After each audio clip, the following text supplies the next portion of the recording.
The words, I think some of the words we've used on this podcast sound like cringe to some people because Which ones? the words like artificial, okay? Or even just saying like fake it till you make it, right? Yeah. And like, I just feel like there needs to be a little bit more normalizing. It's marketing. Like, you're marketing. It's marketing. Yeah.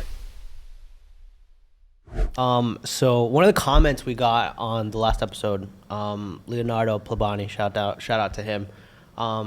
His main question was like, how do we handle product launches, right?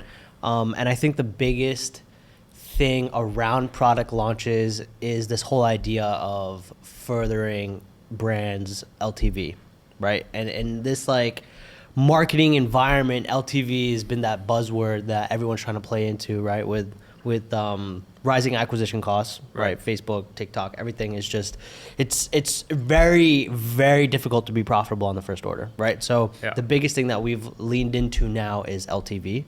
And one of the biggest elements of Avi has been product launches, right?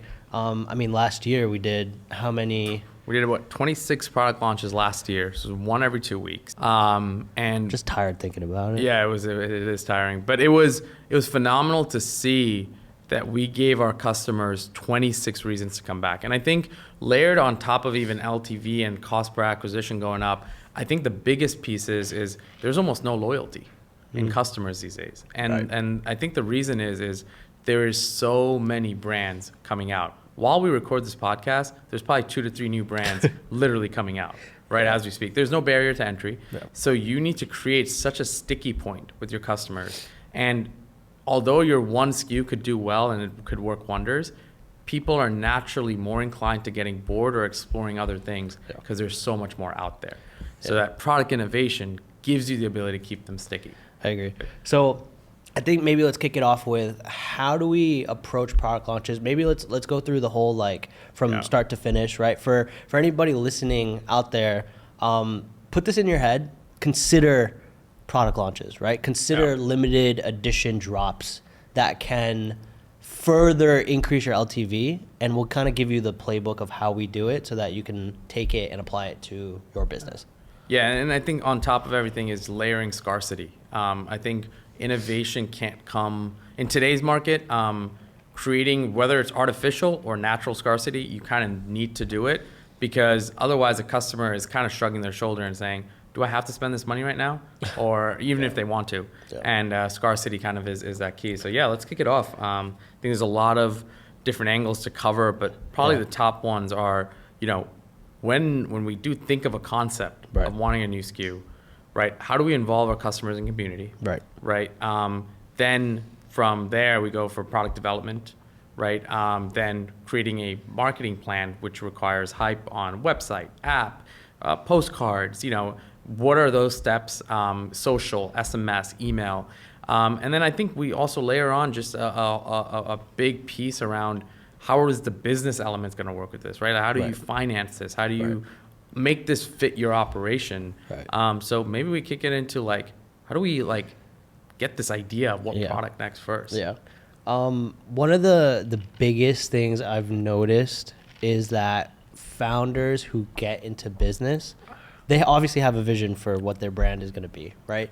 They naturally will want to put out products that they want to put out or they think make sense for the market, right? I can almost guarantee that sometimes like there's going to be a mismatch, right? You yourself are not a consumer of your product, right? Like you're not the target demo. Yeah, we love taking our products, don't get us wrong, but like we're not the target demo, right?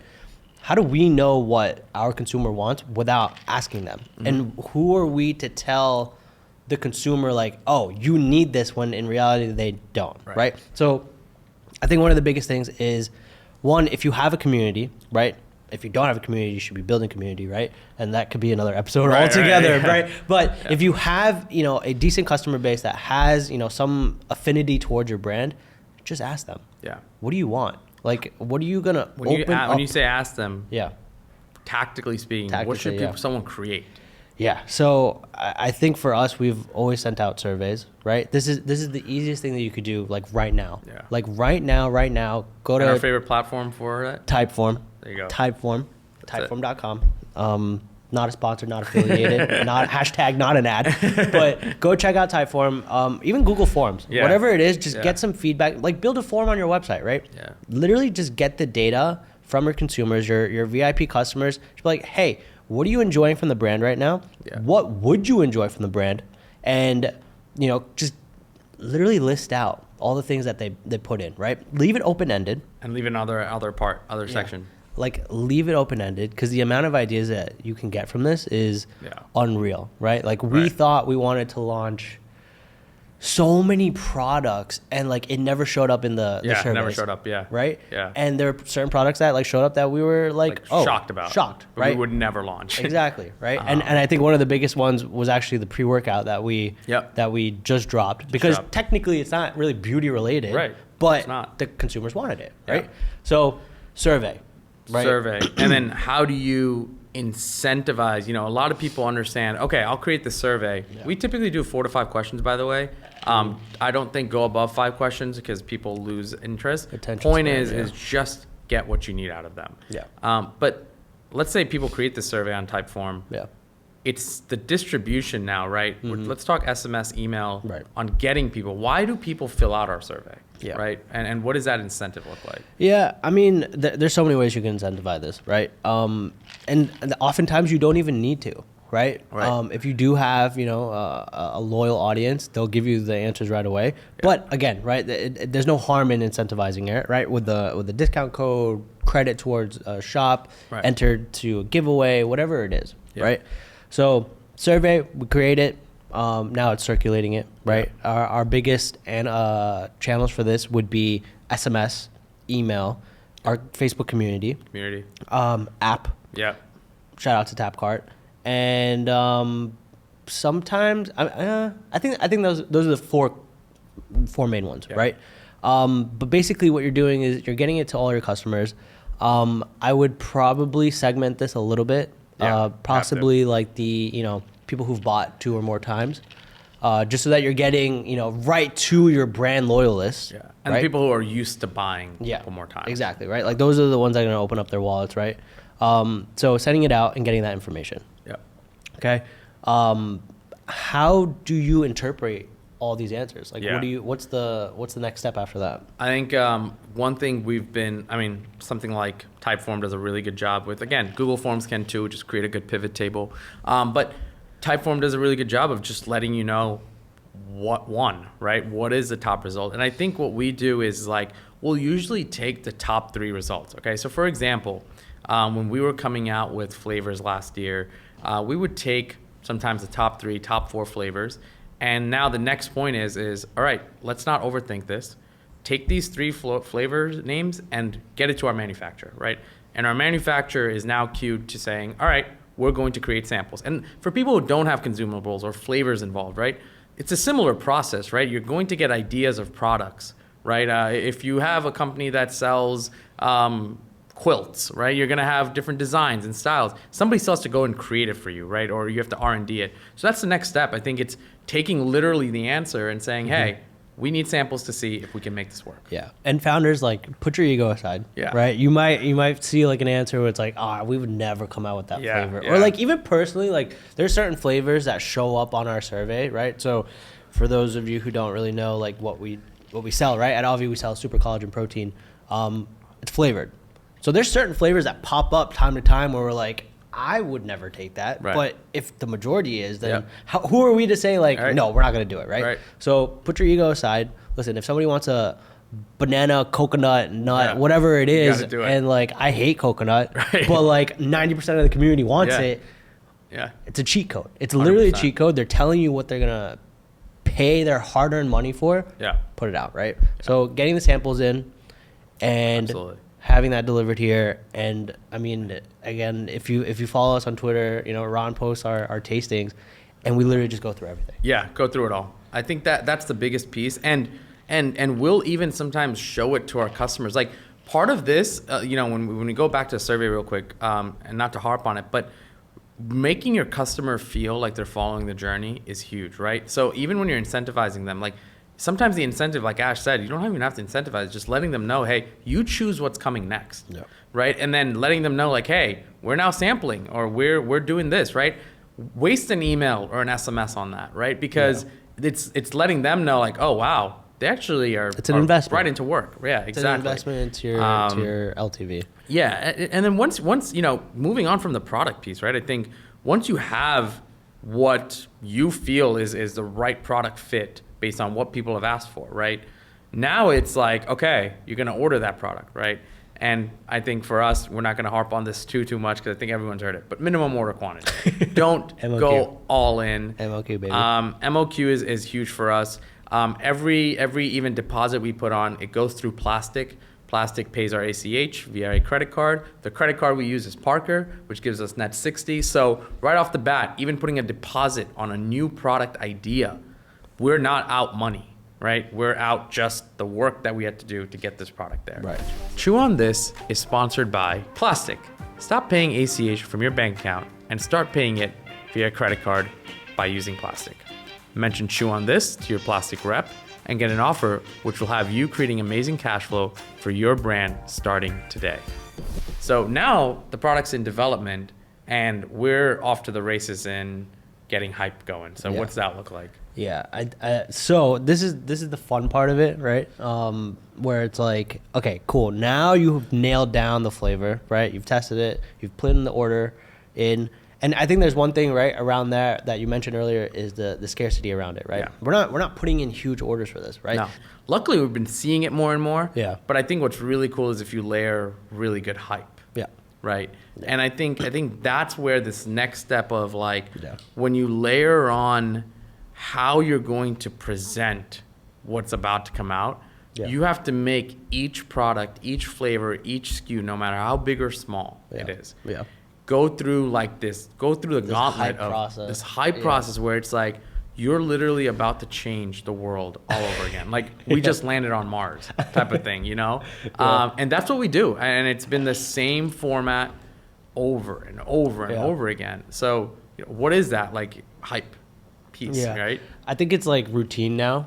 I think it's like we know this on the back of our hands. Like as soon as we've approved a flavor and it's on its way, the first step is getting the community excited, right? And there's so many avenues that you can do that. The first avenue is within our community. We go live, right? We post an announcement that something is coming, right? You know, we do like a little bit of a graphic where it's like the shadow of the bottle with question marks everywhere, like what's coming, something's coming soon, whatever, right? Create a Facebook event. Have everybody RSVP for that, right? And the reason you're doing all these things is because one, you're just creating different channels of reminders for these things, right? So a Facebook event, if you RSVP or you hit interested in going, the minute it comes to that time, you get a notification, right? It's free. That's it. It's free reach, right? So setting up the event is such a big thing, right? How do you get people to attend that event is one, you're posting on Facebook, you're posting on Instagram, you're posting in the community. Spend a little bit of money. Yeah, spend a little bit of money on SMS, right? Send a text like, hey, something is coming. Join us live on Thursday, 6 p.m. SMS, not MMS. That's how you save the money, right? Yes. Save the money. Save the money. Save the money. Yeah, exactly, right? Like all you have to do is just like, hey, something big is coming. Exactly. Join us live. Join this event. RSVP now, right? Yeah. SMS, then you send out an email, right? Yep. Push notification on the app. So you're basically sending all your customers to this event. And you want to put $20 a day behind it on an ad? Run it, right? Because it's just exposure. That was one thing I think we've tested a lot on is how close to the launch do we announce something, right? I think inherently people are impatient.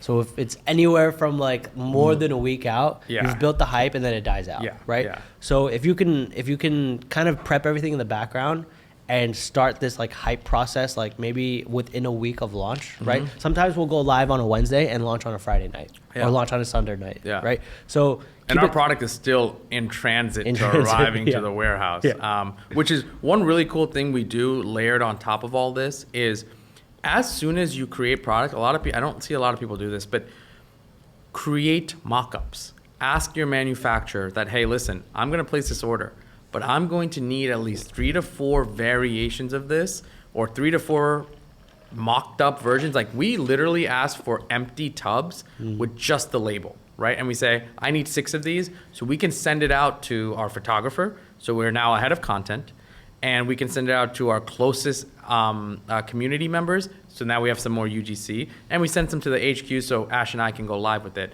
All of this is all content that's being generated in the background before the product is even completed or is in transit, right? So work with your manufacturer to let them understand that, hey, if I market this better, it's gonna pay off better for you too, because I may be able to place an order of this on the day of launch because I'll have an amazing gauge on how well it's received from customers prior to launch. So, you know, work with your manufacturer on that. I think even for us, like postcards is a big part of our strategy, right? So like even for us to get postcards can take anywhere from 3 to 4 days because they have to mail it, right?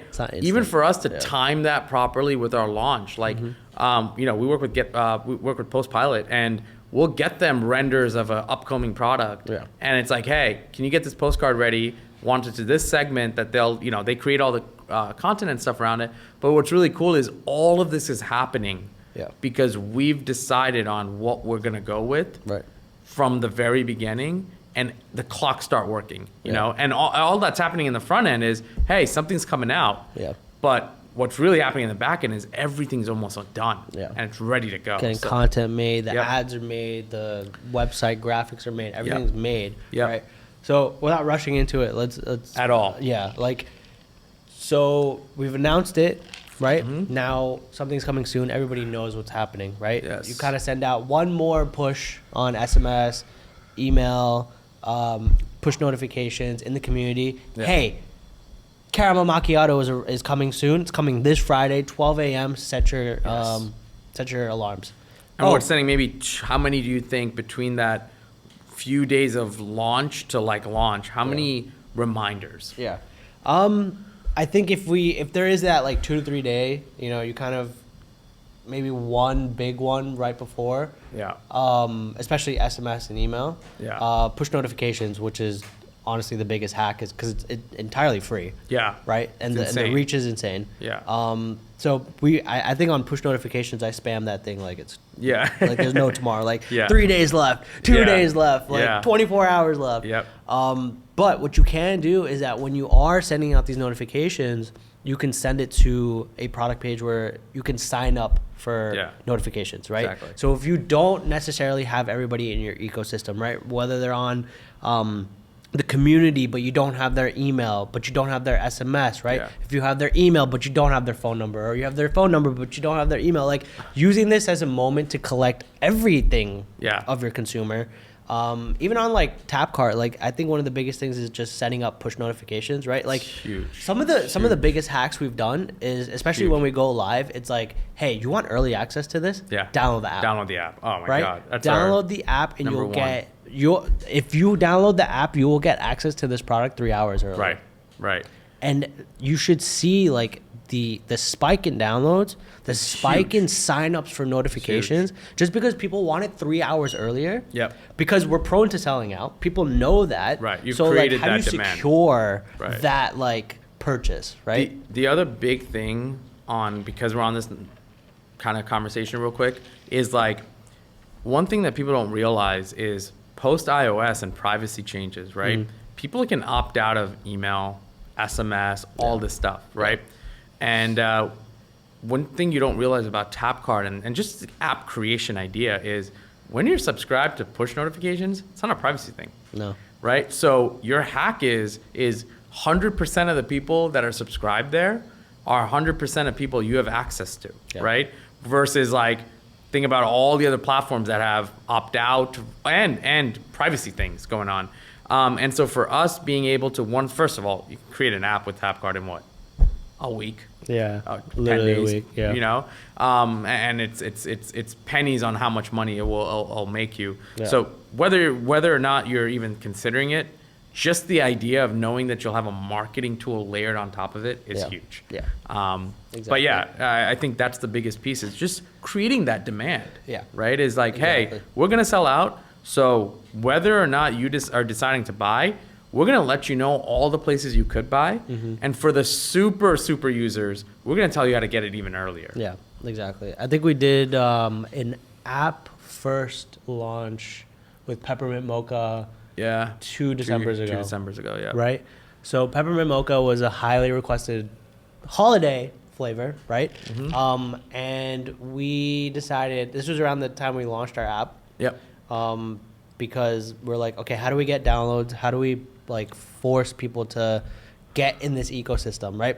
One, we have the Facebook community. Yeah. That's one community. Right. The app in itself is another community. Community at all. Right? So if you've seen the word community on your Twitter timeline and you haven't done anything about it, right, and you have a Shopify site, get on Tapcart, because that can be your community, right? So what we did is that we did for 24 hours only, you can only get this new launch on the app. Yep. It's huge. Right? It's huge. Massive. It's huge because you're creating internal assets in your company. Yeah. People don't realize like app is not an expense, it's an asset. Yeah. Your website, just like you treat it like gold, right? It's an asset because like you can't let anything go wrong to an asset, right? Yeah. So create more assets. Community, it's an asset, right? Hate to bring accounting up, but we have to create more assets, you know? And I think that's the biggest piece to all this. Tying it back, we go on so many tangents because it's like, this is exciting to us because like this is just the DNA of Obvi, right? So product is launching Friday, 12 a.m. Eastern. Yep. We've put out all the announcements. You're hyping it up in the community. Yeah. And then the actual launch comes, and the prep for that is website. Yep. Right? You gotta get your banners made. You gotta product renders, supporting images, like you said, sending it to, you know, the photography studio. Shout out to Bird Hill. Yep. You know, sending it to them so that we have content. Even something simple as like the website end though, like I think you've been very strategic on like, okay, are we going to create a special landing page for this product because it's a big enough new category? Or are we going to create a really cool collection page where the product is alone plus a bundle so you can show value? Exactly. Like each piece of like the product, even just like launching it, I think so many people are like, yeah, the product page is there. Yeah. And it's like, wait, how are you going to show value through that, right? No, that's a good point. I think what we have seen is actually setting to landing pages, right? Landing pages aren't just for advertising. It's not just for top of the funnel, Facebook, TikTok, right? You can use it for product launches, right? Especially if it's a new category, right? People, one, have to be educated. You have to treat it like a top of the funnel. Yeah. Treat it like a new brand too sometimes. Like your product is a new brand sometimes. Like you have to. Exactly. So creating that, even if like say for example it's a flavor expansion, right? Creating like a collection page that is a little bit themed towards the launch, right? So like even if it's just a banner on the collection page, like, hey, caramel macchiato now available, peppermint mocha now available, right? Putting peppermint mocha in the first spot, followed by the rest of your flavors. So you can help with AOV, right? On the product page itself, making sure that you have all the information ready to go, right? It's not just another flavor. You have to also imagine, the way that I like to approach this is that even though they are a consumer and they know who you are, treat it as if they don't know who you are. Right? You have to continue to sell. You have to keep reselling to your customer. Exactly, right? And reselling, not just remarketing too. Like people think marketing, oh yeah, I'll email them or but you have to resell them, which requires education. What I think remarketing forgets is like there's still a layer of education that's missing. The difference between remarketing and reselling is education, I think. You have to layer in education. So 100%. You have to. I think that's a great point. It's like don't treat your customers to assume they'll know what this is. You know? You've now opened the website up, you've opened the app up, and people are flooding in, right? And they're buying and they're buying and they're buying, right? And then there's this piece of like creating scarcity, right? Where it's like, I know some brands need to do it. Maybe they're like, wait, I don't sell out of my product that quick, right? And then there is this like, I think we have this like, I don't know if this will be a takeaway or not, but I think there is merit to like commenting on the fact that like selling out and restocking in a short period of time has its value. And if that sellout is naturally done, kudos to you. You've done a great job. And we've done it many, many times. But then there's this artificial sellout where it's like, hey, let's turn it off after a week and say, hey, we may have some units you're sitting on, right? Hopefully you've sold through at least the cost value of the units you bought. But if you haven't, and remember, you have 60 days to pay this off. 60 days to pay it off. Thank you, obviously. Use Parker. Please do not pay money out of your bank account. Use Plastiq. Use a credit card. Sell your inventory first. Yeah, sell your inventory first. Create the negative cash conversion cycle. Very simple. But and maybe this can just be like true thoughts. It's like, what is the thought around, and we've seen it when we have something launched and then either sell out of it artificially or sell out of it because it's gone, right, and restock it, right? That often does more revenue cumulatively, compared to just keeping something in stock, right, and letting it dwindle out. Yes. So what we've seen is selling out, especially if it's a new category. People are holding off, right, because they don't know if what are the reviews of the new product, right? So selling out, letting people get the product, letting them test it out, and then coming to the community and be like, feedback. This is the best flavor I've had. This product is, I can feel the benefits right off the bat. And then everyone's like, wait, where is it? Where is it? It's out of stock. Why is it out of stock? I need to get it. This and that. When is it coming back? Yeah. Then you know that you've created this artificial hype. Yeah. And then you bring it back and you do it even harder. Right. And this has happened time after time after time. For us, where the secondary, the third, the fourth time we've brought something back, it does even more. Exponential. Because you have the social proof to back it. Yeah. Right? So the community is like, I really love this flavor, especially with this burn powder that we launched, right? Yeah. We dropped 2 flavors, both sold out in 2 weeks. Yep. And now the community is begging for it back. Right. Like, where is this product? I'm out of it. Like, I really love what it's doing for me. And now you have this group of people who are like, yeah, like, I really need this. Like, oh, but what would be really cool is that if they came out with this flavor, which we're doing, right? Literally. But then you have this other group of people who didn't participate in the first launch and were like, wait, that sounds really good. Where can I get it? Right. When is it coming back? Because I really want to try it. Right. And now you've created this sense of FOMO. Yeah. So that when you do launch again, you have all the people who've bought the first time ready to buy again. And you have the second pool of people who are like, wait, I missed out the first time. I need to get this because it's sold out that quick. Let me buy this. Yeah. And that's why the second launch or restock is that much more powerful. Exactly. And I think that's the biggest piece is if you can mathematically figure out, because you don't want too much inventory on hand, blah, blah, blah, right? So you have to make sure it makes sense. Right. But if you can mathematically equate how to use scarcity plus restock plus artificial or organic sellout all together into your business model for a product launch, right? I believe that, I think it may be a strong hypothesis that a sellout plus a restock will do more revenue for you than keeping a product in stock for the same time period of launch. And it's FOMO. Yeah. And exactly. The middle point here is the reason for that is FOMO. Yeah. And FOMO is, and you're just seeing it. But real scarcity will lead to real FOMO. Yes, real FOMO. Like, you can't just be like, yeah, there's 100 units left, and you still have 1,000, right? Don't do that. Or if you have a countdown or a timer, there's a place in time for a timer. Right. But be real about it. Right. Because then it's you actually, if the consumers are understanding oh, wait, this is going to sell out in 12 hours. Right. For example, the Truff launch, right? Yep. They did the collab with 5 minutes? Hidden. I couldn't even get it. Yeah. I'm waiting for it, right? I know all the tips and tricks, right? SMS, the email. I know when it's coming, right? Yeah. And I'm loading up my cart 100%. and it's out. It felt like a Yeezy launch. Yeah. No, it is. It's absolutely nuts. It's one of those things where I think, we talk about obviously.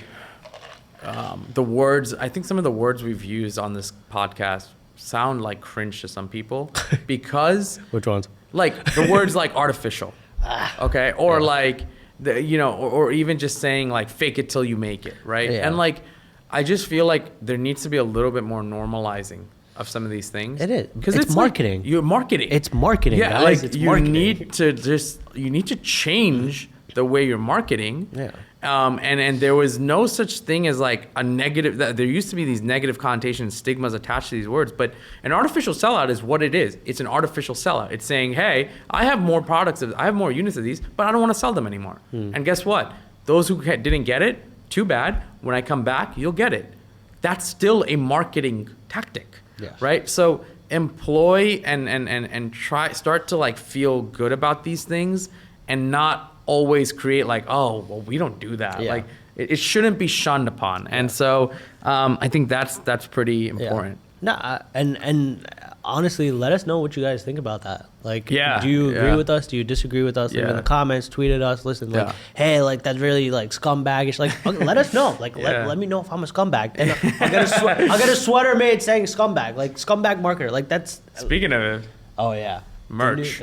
Oh. you know, we keep saying we're gonna give away merch. It's not just gonna say chew on this, guys. Yeah. It's actually pretty sick merch. Yeah. Founder, DDCX startup. Media buyer. We have a lot more other designs. Yeah. So if you like this, let us know. If you hear this voice segment, if you hear my voice in your ears right now, comment or tweet at me, chew on this swag, baby, exclamation point. I will send you some free swag. Wow, that means you're listening till the last minute. Yeah.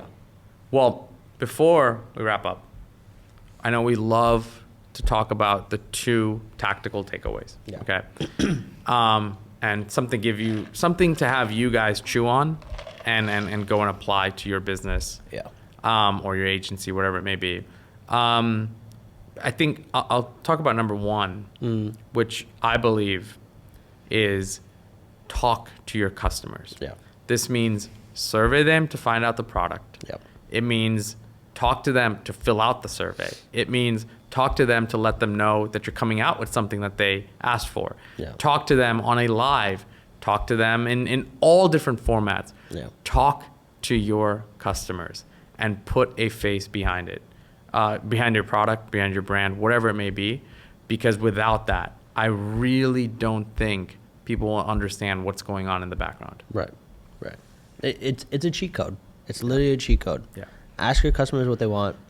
They'll tell you what they're willing to literally take out their wallets for, Right. or purses, Exactly. open up and take out their credit card, right? Great takeaway.